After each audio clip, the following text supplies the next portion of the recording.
अभी सब्सक्राइब करें हमारे YouTube चैनल ईश्वर टीवी को और देखिए वीडियोस सबसे पहले।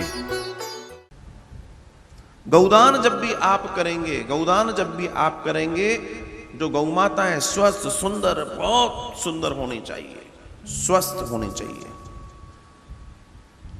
शरीर पूरा होना चाहिए, कोई काट छाट ना हो। ठीक है।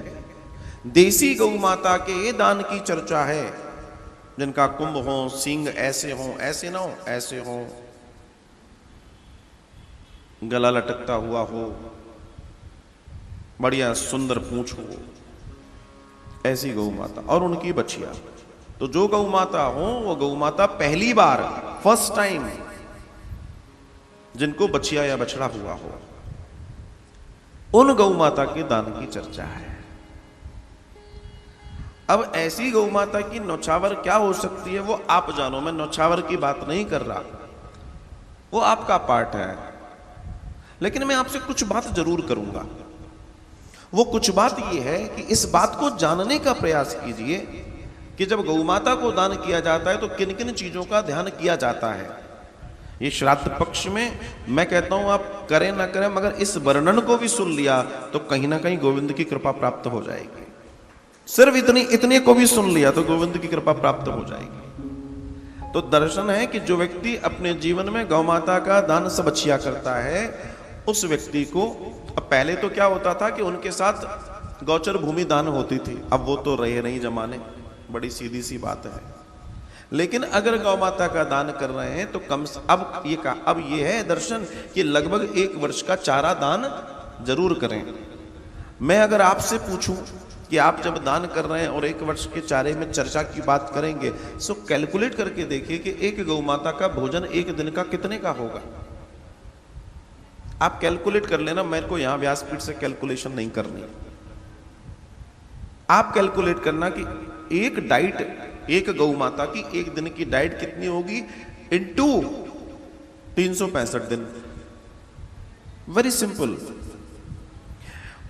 पद्म पुराण कहता है कि जितने क्षेत्र में गौ माता गोल गोल घूम जाए, एटलीस्ट उतना घूम जाए, उतनी भूमि का दान करें और उतने ही उसके ऊपर शेड का दान करें, जैसा आपका हो।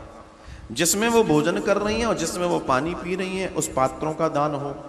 यहां तक कि रस्सी, डंडा आदि इत्यादि की चर्चा है, घंटी आदि बैल जो गले में होती है उसकी चर्चा है।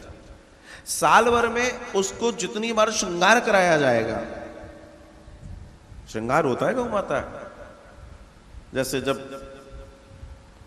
हम लोग देखते हैं आनंद होता है तो तब बड़ा सुंदर कई बार होता है, गोबर से होता है, मेहंदी से होता है, बड़ा सुंदर होता है। जब गौ माता को दान किया जाए तो सुंदर वस्त्र आदि इत्यादि ब्राह्मण देवताओं से पाठ कराया जाए। हो सके तो 1 दिन तक गायत्री जरूर कराई जाए, विष्णु सहस्त्रनाम के पाठ जरूर हों, और बड़े पवित्र भाव से आप सपरिवार आकर गौ माता का दान करें। जिन गौ माता का आपने दान कर दिया है, उनसे फिर कभी भी अपने मन में यह भाव न रखें कि हमने दान किया है। और दान की तो यह है ही बात कि हमारे अंदर वो भाव नहीं होना चाहिए। और एक विशेष बात कि आप दान कहां करें, यह एक महत्वपूर्ण बात है, क्योंकि दान हमेशा सुपात्र को किया जाता है और दान हमेशा श्रेष्ठ को किया जाता है। मदद आप दुनिया में किसी की भी कर सकते हैं। अभी ये भी एक भ्रम हो गया है लोगों को, ये शब्द ऐसे ऐसे ऐसे मूव हो गया पूरी सोसाइटी में कि लोग समझ नहीं पा रहे हैं ये शब्द है क्या। इस शब्द को जानो, दान श्रेष्ठ को किया जाता है, मदद पूरी दुनिया में आप किसी की भी कर सकते हैं।